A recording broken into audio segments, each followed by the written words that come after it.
Então, partindo para o terceiro vídeo, né, da minha série, mais uma aula do primeiro ano de 50 minutos, com um período de 50 minutos. E aí, agora eu venho para fechar toda essa linha de pensamentos e de fatos históricos que ocorreram na Idade Média.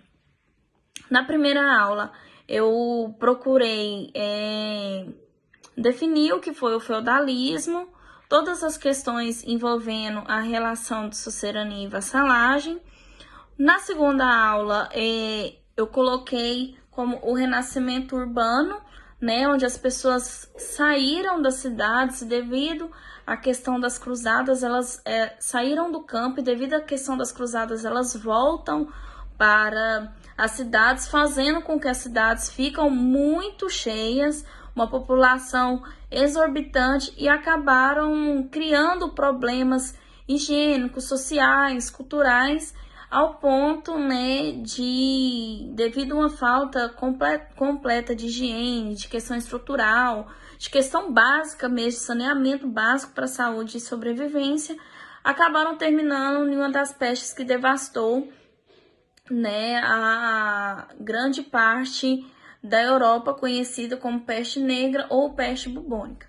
Então, para finalizar agora toda essa linha de raciocínio, agora, eu já falei sobre o renascimento urbano e agora nós vamos falar sobre o renascimento cultural e o início da Idade Moderna. Como eu falei, o início da Idade Moderna ela tem uma grande característica, né, que antigamente, né, durante a Idade Moderna, Deus era o centro do universo e Deus era o centro de todas as coisas e as pessoas eram movidas pela fé.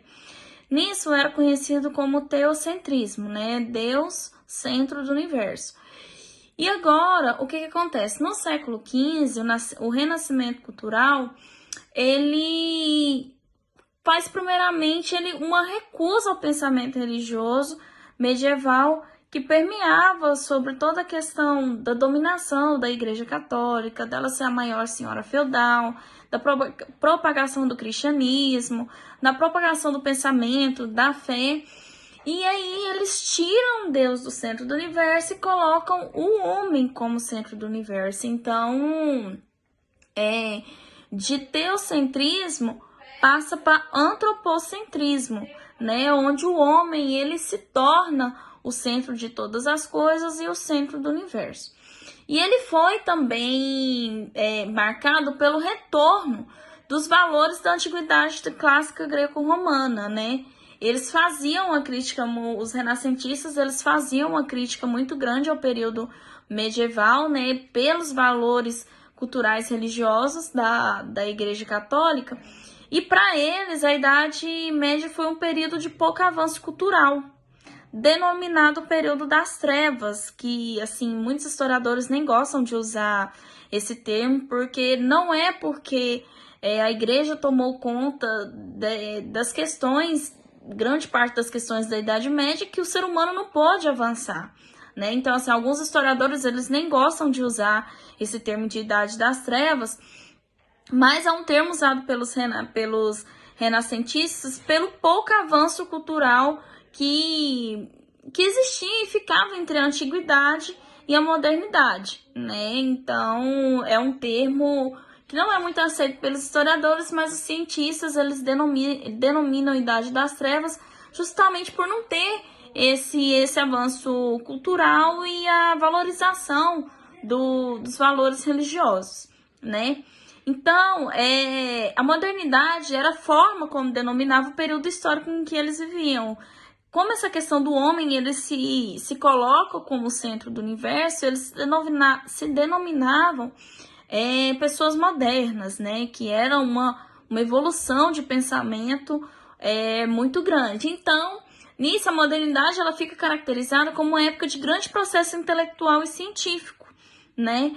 Na qual fazia renascer essa cultura clássica greco-romana Por isso, o nome de Renascimento, que eles denominam que a Idade das Trevas, né, toda aquela questão religiosa, e o homem, Deus sai do centro do universo, o homem vem com o antropocentrismo, ele se torna o centro das coisas, e como se ele renascesse, ele saísse de um período nebuloso, um período escuro, né, e ele renasce intelectualmente, né, tá aí o nome de Renascimento. Os principais conceitos históricos e filosóficos do Renascimento. Nesse segundo momento, a gente coloca o Renascimento cultural, ele foi um movimento histórico em que possuiu suas características próprias e únicas, né? Uma delas foi o retorno à cultura greco-romana. Ai, Nath, mas por que greco-romana? Eles achavam que os gregos tinham conhecimento sobre a humanidade muito mais amplo do que qualquer outro povo. Eles achavam que os gregos realmente eram uma sociedade completamente desenvolvida intelectualmente. E aí, como eu já falei, uma característica foi essa questão do humanismo, né, do homem como centro das coisas. E aí, outras correntes filosóficas, elas surgiram também durante esse período da Idade Moderna, como o hedonismo e o individualismo, né? Que era considerado uma grande preocupação para os renascentistas, porque se caracterizava muito a questão da liberdade do indivíduo, sabe? Nem sempre o ser humano ele tinha total liberdade de falar ou de agir da forma como bem pensasse.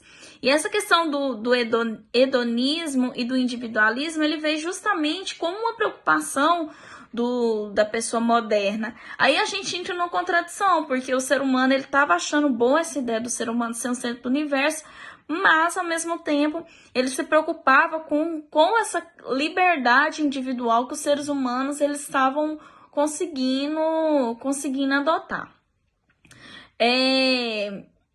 Nisso, também outra corrente filosófica que foi caracterizada foi o racionalismo. O racionalismo, como o próprio nome já é autoexplicativo, né? A questão do uso da razão. E aí, o grande marco dessa situação foi que o homem começou a avançar nos experimentos científicos e astronômicos. Então, a astronomia, ela vem muito forte. Mais para frente eu vou falar para vocês alguns filosóficos que se caracterizaram muito durante esse período. E aí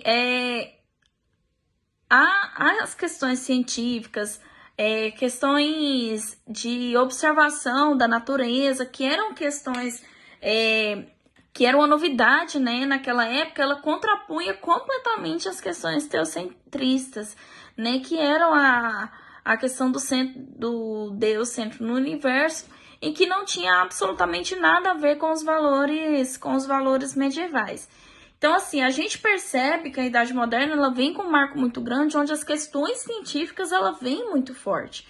O homem ele começa a pesquisar, a questionar as coisas da natureza, né? Começa a colocar a razão em primeiro lugar, a fé não se torna assim algo tão prioritário.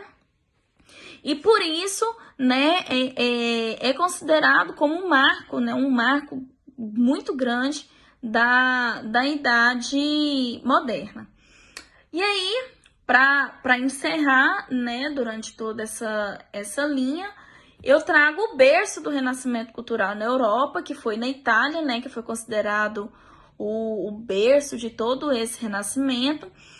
E o principal motivo da Itália ser escolhida para esse fato histórico é porque ela foi uma herdeira direta do Império Romano do Ocidente, né? O Ocidente ele tem justamente essa característica, né, um pouco mais forte.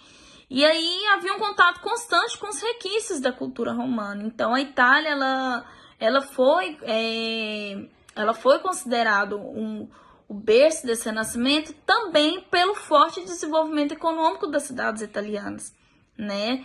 Que os comerciantes, a burguesia, ela se tornou tão forte que eles financiavam os artistas, né, que representavam aquele período. O período de maior reprodução renascentista na Itália ele foi entre os anos 1450 a 1550, né? No restante da Europa ocorreu durante todo o século XVI. Todos os pensadores, escritores renascentistas, eles eram conhecidos como humanistas, né? Ou seja, os grandes conhecedores das culturas clássicas. Então, boa parte desses homens que se destacaram durante a Idade Moderna da Itália, eles se destacaram na área da pintura, arquitetura e na escultura. Outras pessoas tiveram destaque fora da Itália, principalmente na literatura e na filosofia. Então, assim, a gente percebe que o Renascimento ele afetou muito os italianos, não somente dentro, né, mas também fora da Itália. Eu trouxe alguns exemplos de alguns filósofos que ficaram muito marcados durante esse período. O primeiro foi Leonardo da Vinci, né, que ele era um pintor, arquiteto, escultor, físico, engenheiro, e ele pintou inúmeros quadros, 2 deles extremamente famosos, né, que eram os quadros da Mona Lisa e a Última Ceia. Eu vou trazer essas pinturas, né, para mostrar para os meus alunos. Nicolau Maquiavel também foi muito importante, que ele foi um historiador e diplomata, né, considerado fundador do pensamento da ciência e da política moderna na Europa. Ele faz principalmente na questão política, Nicolau Maquiavel, ele é muito crítico, né, e suas posições políticas e sua forma de ver a questão política, ela é questionada até hoje por causa disso, né. Galileu Galilei, físico e astrônomo, foi um dos primeiros a usar o método experimental para estudar a natureza. Defendeu a teoria do heliocentrismo, ou seja, a teoria que o centro do universo é o Sol e não a Terra. Michelangelo também, que é um pintor muito famoso, né? É autor das obras de Moisés e da pintura da Capela Sistina, né? Em Roma.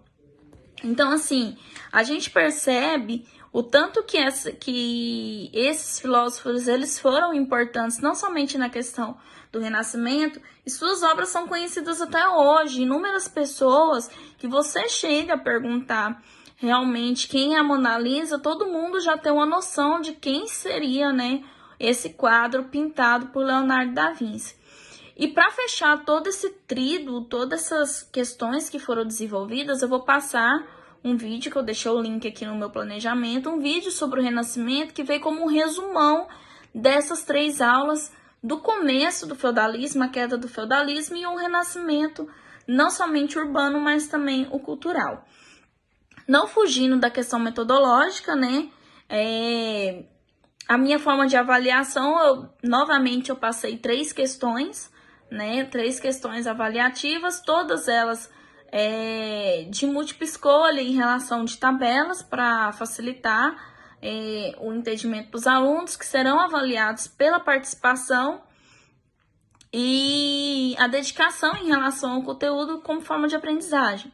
E logo depois eu tenho também uma atividade avaliativa juntando esses 3 temas que foram abordados nas 3 aulas, né, para saber se realmente os alunos compreenderam o que foi ensinado durante essas 3 aulas. Então, eu encerro por aqui os meus 3 vídeos, as minhas 3 aulas são por aqui. Eu espero que o senhor tenha gostado, e dúvidas, o senhor pode me procurar. Um abraço e muito obrigada!